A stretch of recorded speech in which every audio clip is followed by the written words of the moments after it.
Today, I would like to begin a thought which each and every one of us must reflect on.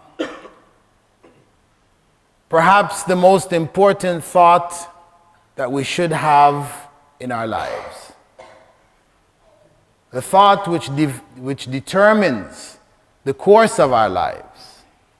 Whether our lives are successful or whether they are lives of failure. The most important thought that any one of us can possibly have. That thought is, why were we created? Why were we created? Why did Allah create us? This question is a question which human beings ask themselves throughout the world. Why am I here? For what purpose?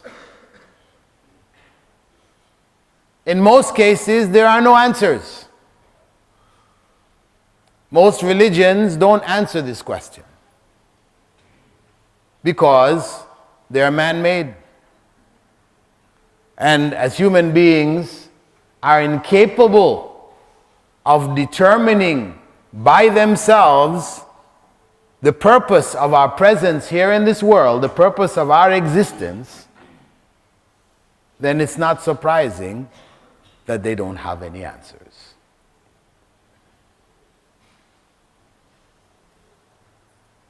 Islam has a very clear answer.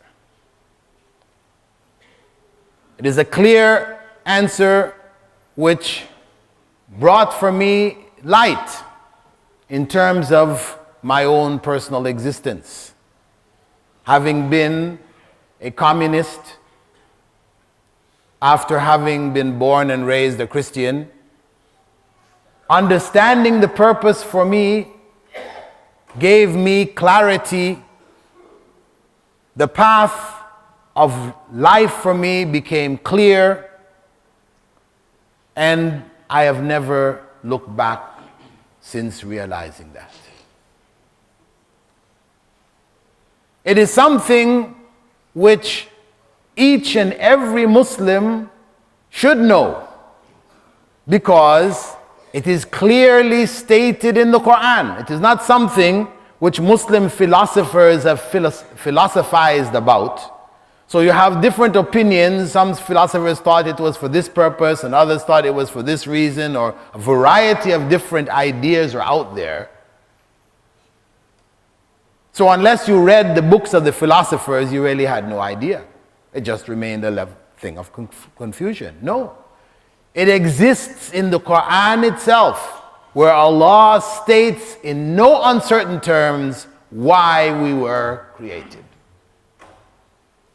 However, on one occasion, when a Muslim from India, young man, he brought a Hindu to my office, and he had been giving some da'wah, had been explaining Islam to this Hindu young man, and he felt that he was close to understanding Islam and needed some just further clarification. The first question I asked him was, why were we created? In your opinion, what do you understand being a Hindu? What is your purpose for being here? He looked at me, he said, I don't know. I don't know. Nobody ever told me.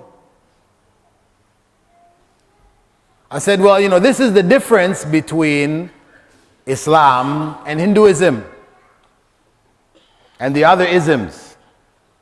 That in Islam, that purpose is so well known that even children know it. And I turned to the brother who brought him and I said, isn't that so, brother? Tell him the purpose of creation.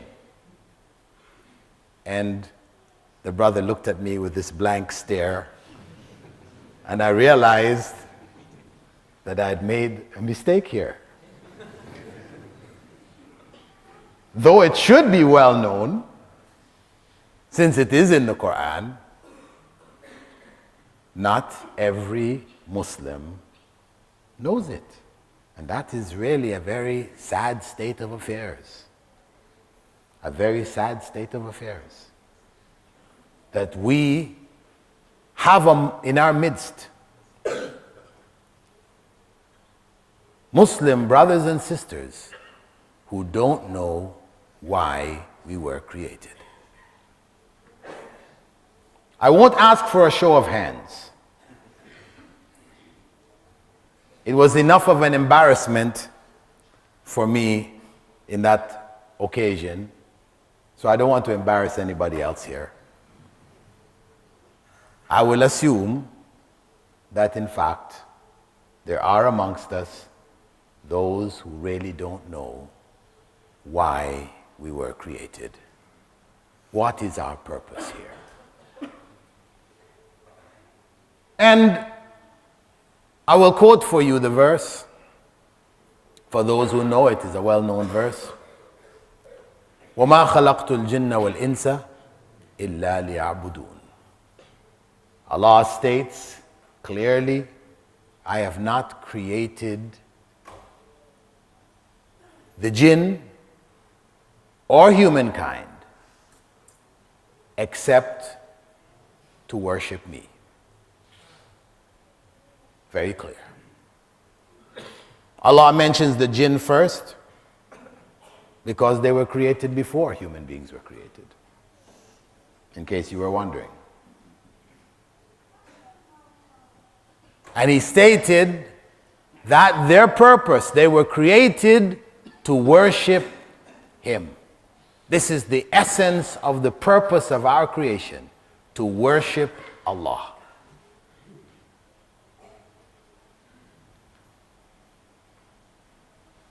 Having understood that,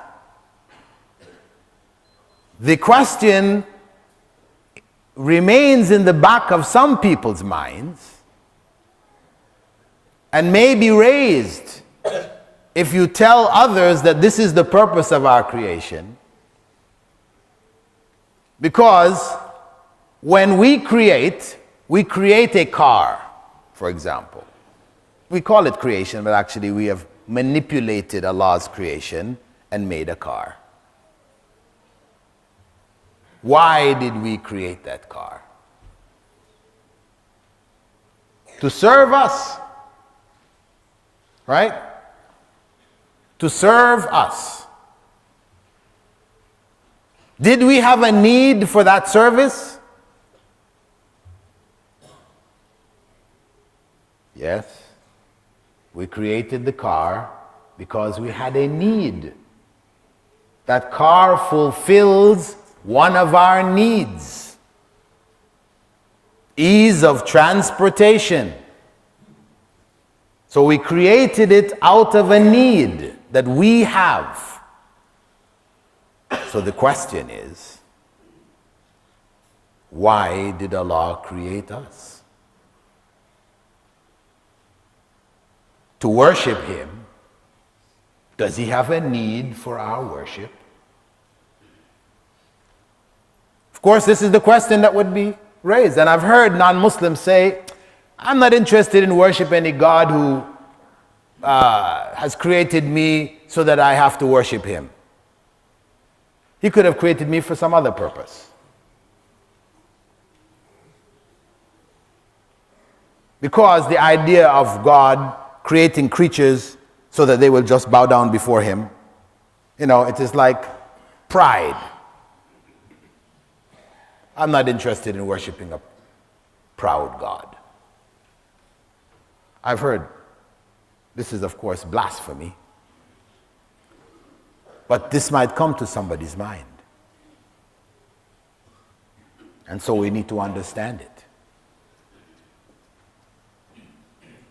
Why did Allah create us to worship Him?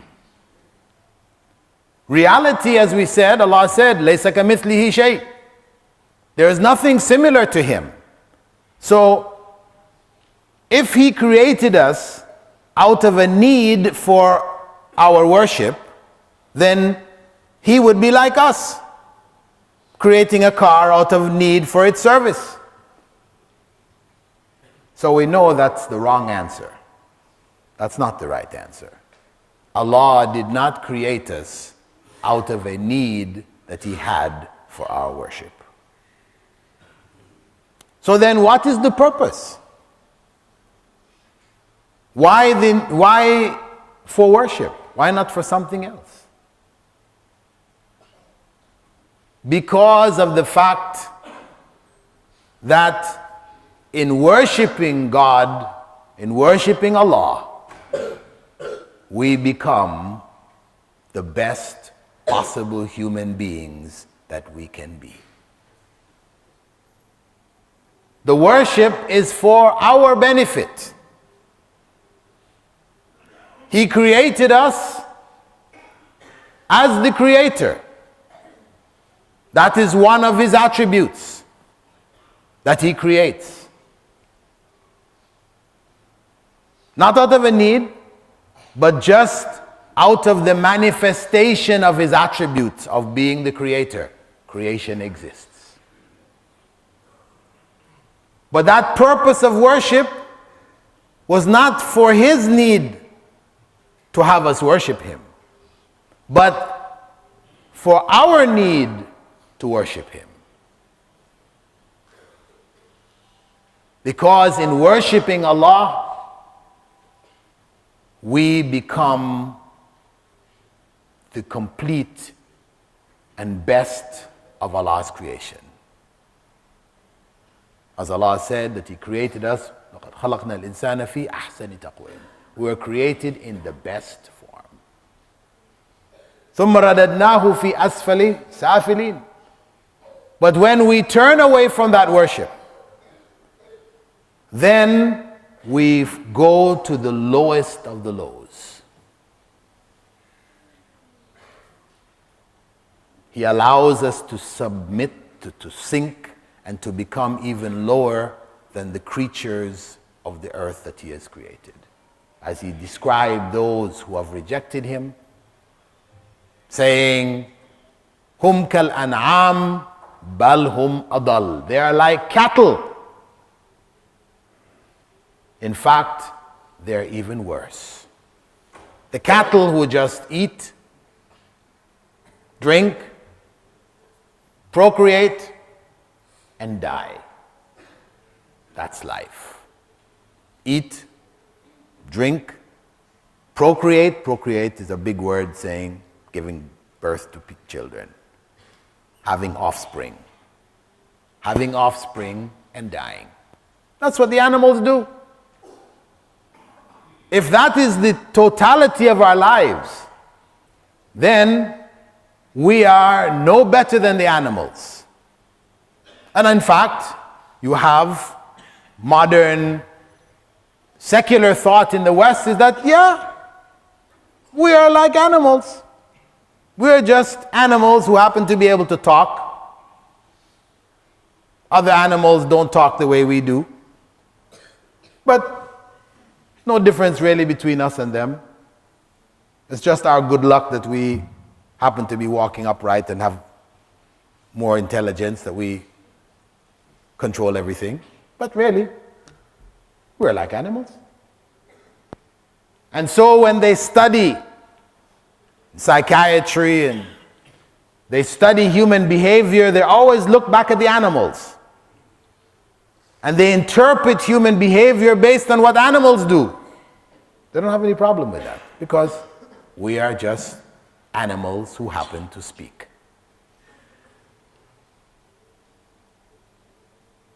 However, reality is that Allah has given us a status above the rest of creation. And this was clear when he created Adam and had the angels bow before him. This was a special status which Allah gave human beings.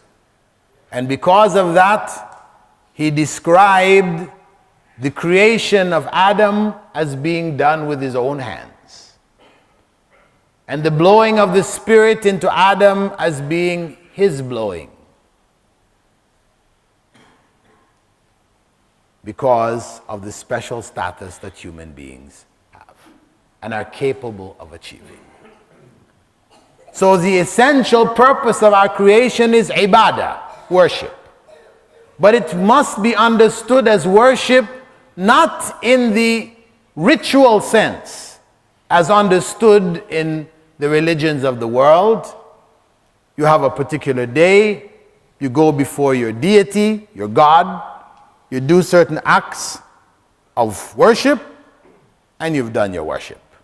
Then the rest of the time, you do your own thing. You have a day dedicated for worshiping your gods, you do that.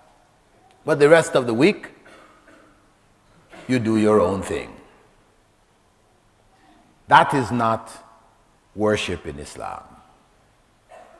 The Friday Muslim is not a true Muslim. The Friday Muslim is not worshiping Allah. He is worshiping his own desires. As Allah said, have you seen the one who has taken his desires as his God? That's what a person who chooses to worship Allah only on Friday, he only comes to the masjid on Friday, he prays on Friday, he is not worshiping Allah. He is worshiping his own desires. Because Allah said that prayer for the believers is at fixed times, 5 times a day.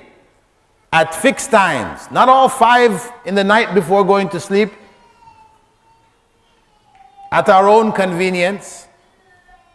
Worshipping some days and not other days. This is not the worship which Allah subhanahu wa ta'ala prescribed when He prescribed for us to worship Him. His prescription of worship was according to the way that Prophet Muhammad sallallahu alaihi wasallam clarified for us. It is worship 24/7. 24/7? Different from 9/11. Right? 24/7 means 24 hours a day, 7 days a week, meaning all the time. No vacation. No vacation from worshiping Allah. And it is governed by the divine command, قُلْ, say, إِنَّ صَلَاتِي وَنُسُكِي وَمَحْيَايَ وَمَمَاتِي لِلَّهِ رَبِّ الْعَالَمِينَ. Indeed, my prayers, my sacrifices, my living and my dying are for Allah, the Lord of all the worlds. This is worship in Islam. Where a person seeks to do what is pleasing to Allah at all times. This is worship, true worship. Because what is pleasing to Allah is what is good. And what is displeasing to Allah is what is evil. No matter what benefits we see in what is displeasing to Allah, it is ultimately evil. It's evil, it's greater than it's good. And no matter what we see as being evil for us, if Allah has declared it to be good, then its good is greater than its evil. Its good is greater than its evil. This is worship of Allah. It is Islam, submission to the will of Allah. I ask Allah subhanahu wa ta'ala to put Islam back into our hearts, to give us the realization of our purpose here, to make our lives dedicated to His worship, and to seek to fulfill the requirements of worship in all aspects of our lives. O Allah, forgive our deficiencies, our negligence, our disobedience, and keep us on your straight path. أقول قولي هذا واستغفر الله لي ولكم ولسائر المسلمين من كل ذنب فاستغفروه إنه هو الغفور الرحيم.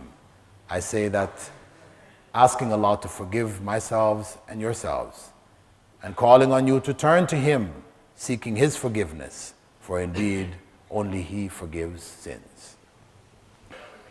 Having identified our purpose, I should point out that that purpose is translated in Arabic as Sharia. Sharia. Living the law of God. Living a life in obedience to the commandments of Allah. That is the implementation of the Sharia. And this is what forms the foundation of Muslim culture.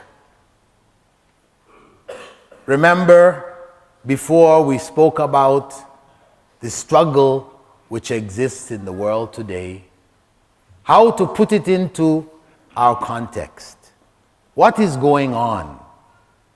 What is going on with the world? Why does the West have this attitude towards us? Because of Sharia. Because of our desire to make the law of Allah the law which governs our lives. The West has a different agenda. Their agenda is called secular democracy. This is the difference. What is secular democracy? Secular means take religion out of it. Religion has no place in the decision-making process of our lives. That's what secular means. What is democracy? Democracy is our means, or it's the means of those who hold it, for deciding good and evil for our society. This is the machinery, the mechanism by which laws are decided. Democracy. So when we hear people saying we want democratic Islam, or we want democracy instead of Islam, that's what it means. It's instead of Islam, instead of Sharia. Instead of Sharia. Because the two cannot coexist. We understand that is the essence of the cultural struggle that we face today in the world. As Muslims, we want to live lives in submission to the will of Allah. Meaning that Allah decides for us what is good and what is evil, and we run our lives in accordance with that. Globalization that we hear about is globalization of secularism. Remove religion from decisions. Why? Because religions are man-made. This is a civilization which has now rejected religion as a basis for truth, good and evil. Religion was for them what we call myth, folklore, human creation. There isn't really a God. So therefore, whatever religions we have, they're made up. And you can follow any one of them you want. It's your life. You can do with it as you please. But let us not make that the basis for determining right and wrong. What should then become the determining factor? Human decisions. We as human beings, there is nothing greater than us. We can decide for ourselves. And this is democracy. Democracy, we should understand just basically, it's based on 3 fundamental principles. Just to keep it simple, the first principle is referred to as equality. Now, the principle of equality, we don't have really any problem Islamically with. That principle recognizes that human beings are fundamentally equal, that they are endowed with the ability to reason, to think. Whether male or female, they're fundamentally equal. Of course, it may have other implications in Western civilization, but in Islamic civilization, Islamic culture, we recognize that basically human beings are all equally responsible to Allah. We're all equally responsible to Allah, whether male or female. We all have been required by Allah to do certain things, and we're equally responsible to fulfill them. Because everything which is required of us will be according to our ability. Now, in terms of abilities, of course, we're not equal. No 2 people are equal. Everybody is different. You have abilities in certain areas, weaknesses in other areas. We're all different. But in terms of our responsibility to worship Allah, we are equal. So there's no problem there. The second principle is called rational empiricism. Basically, what it's saying is that human beings have the ability to learn from history and to determine for themselves what is best for themselves. That's why we don't need God to tell us. We have, as human beings, the ability. And when we get together, we apply the other principle, the third principle, called discussion and consent. We discuss what you have understood, what I've understood, what everybody's understood, and we can come to an agreement as to what is best. And we apply it. That's democracy.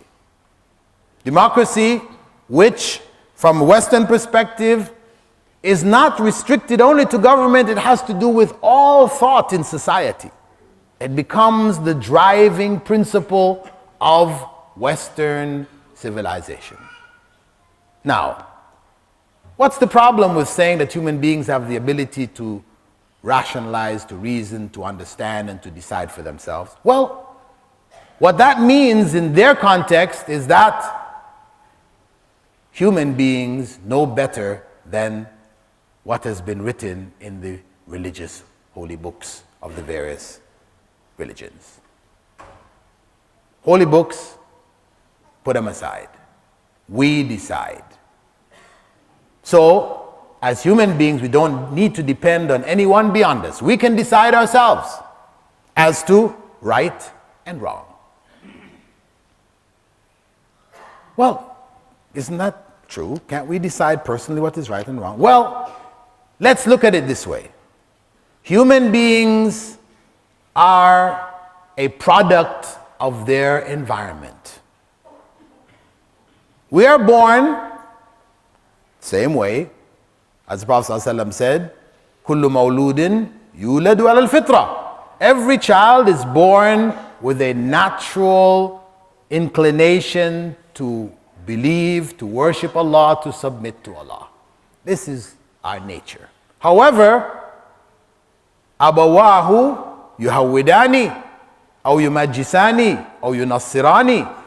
But his parents will turn him into a Christian, a Zoroastrian, or a Jew. It is the environment. The parents represent the environment that he's raised in. They will change that nature. So the person is a product of his environment. So when he sits down to decide what is right and wrong, he does so based on how he was raised. So you can't trust his reasoning. It is not foolproof. It's not to say that you can never find anything right. No, you can. But you can't trust yourself to find what is right every time. That's why Ali ibn Abi Talib had said, if the religion were based on reason and logic, human reason and logic, then we should wipe the bottom of our socks and not the top. But I saw Rasulullah sallallahu alaihi wasallam wipe the top and not the bottom. So that puts us in the correct context. We follow revelation. Revelation decides. Just to give an example of how human beings can go astray with the best of intentions. In the Constitution of the United States of America, written in 1787, 600 plus years ago, or was that 300 plus years ago, it states there, Article 1, Section 2, and you can still go to Washington and go and read it. Article 1, Section 2. It is called the 3/5 Compromise. What was the 3/5 Compromise? The 3/5 Compromise stated that black men, non-white Americans, black men, were to be counted as 3/5 of a white man.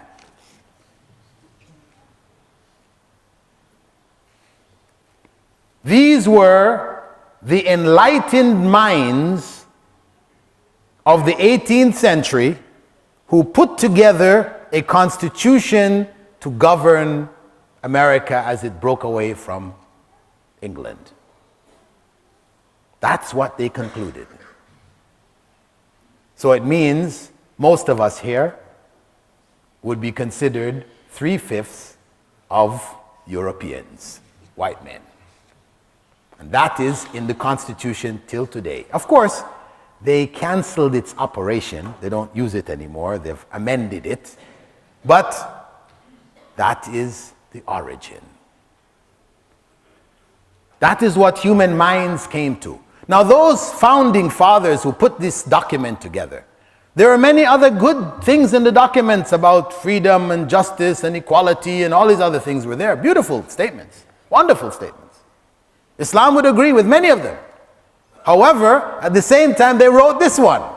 So we say, what happened here? What happened here?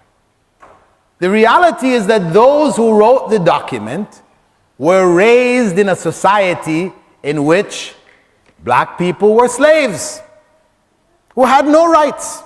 They were bought and sold like cattle. But they understood that they were something of human beings. But obviously not on the same level as white human beings. So, for the purpose of voting, if one man had 10 slaves and another man had no slaves, or he had 3 slaves or 4 slaves, should the vote of the one with 10 be equal to the one with 3? No, they said no.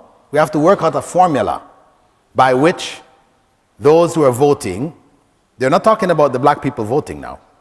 They're talking about white people who own black people voting. So if I have 10 black slaves equal to 3/5, then they are equal to, or if we say, yeah, what's the calculation of that? How many people? 6. They're equal to 6 white people. 10 black slaves are equal to 6 white people. So my vote as one white man is 1 white man plus 6. So I'm counted as 7. Whereas the one who has only 3, right? He was counted as 1 plus 1. or 2. He was given 2. He has himself plus 2 more additional votes. He's counted as 3 votes. So this was a formula. They call it the 3/5 compromise. We have to compromise on this issue here, come to some agreement on it. Okay. So what do we say today? This is what? This is racism. Racism in its most ugly form, the ugliest of forms, right there. Put together by the most enlightened minds of the 18th century there in the United States of America. So we say, were those minds capable of arriving at what was really good? No. It was relative good. Relative to them, white people, it was good. Relative to the black people, it wasn't good. So that is why, as Muslims, we don't trust people to decide. We let Allah, who has no interests, He has no influence. Nobody can influence Him, say, well, okay, help us out. We are Egyptians, make the law on our side. No. We don't have that. Allah reveals what is right for human society as a whole, regardless of their color, their location, their size, their shape, their beauty, etc., regardless. The second principle of discussion and consent, what does this mean? It means that the majority rules. Whatever the majority agrees on, this is what is going to be good for us. And the discussion can only take place on the basis that nothing is sacred. Anything can be argued. The law which was made yesterday can be argued about today. The law which was made today can be argued and changed tomorrow. Meaning what? No stability. No stability. No stable moral principles. These principles are changeable from time to time. And this again is the difference. The Sharia, what Allah has revealed, there is no change. What Allah said was haram is haram until the last day of this world. Human beings cannot get together and decide, no, it's not haram now. No. Times have changed. We're in a modern world. Our needs are different. No. What is haram remains haram until the last day of this world. That is the difference. But this doesn't mean that Muslims don't have any principle of mutual consultation, shura, which Allah speaks about. وَأَمْرُهُمْ شُورَى بَيْنَهُمْ.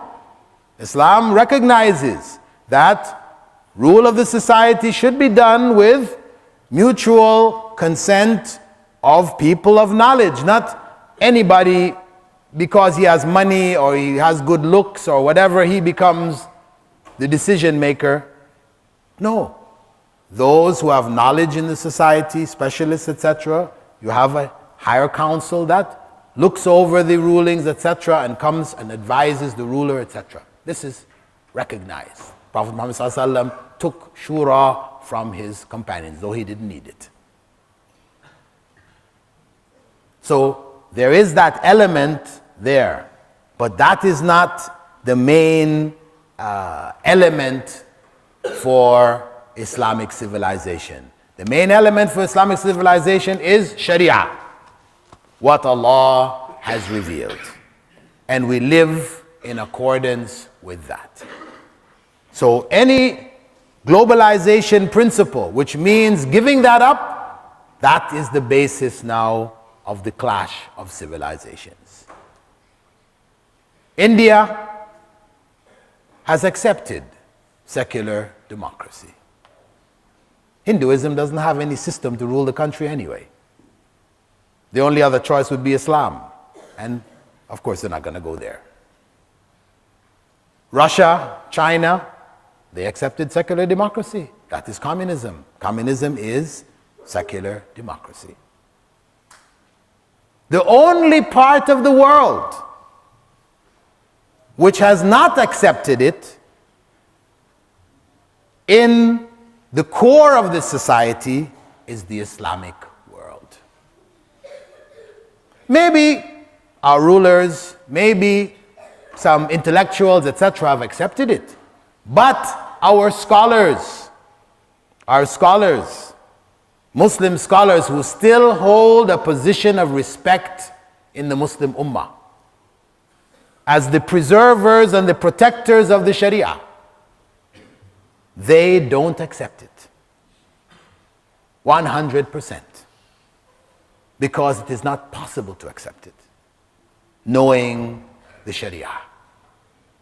So that means that the powers that be feel it is their duty to crush this Sharia and to replace it with democracy. However you do it, do it. And that is the essence of the struggle.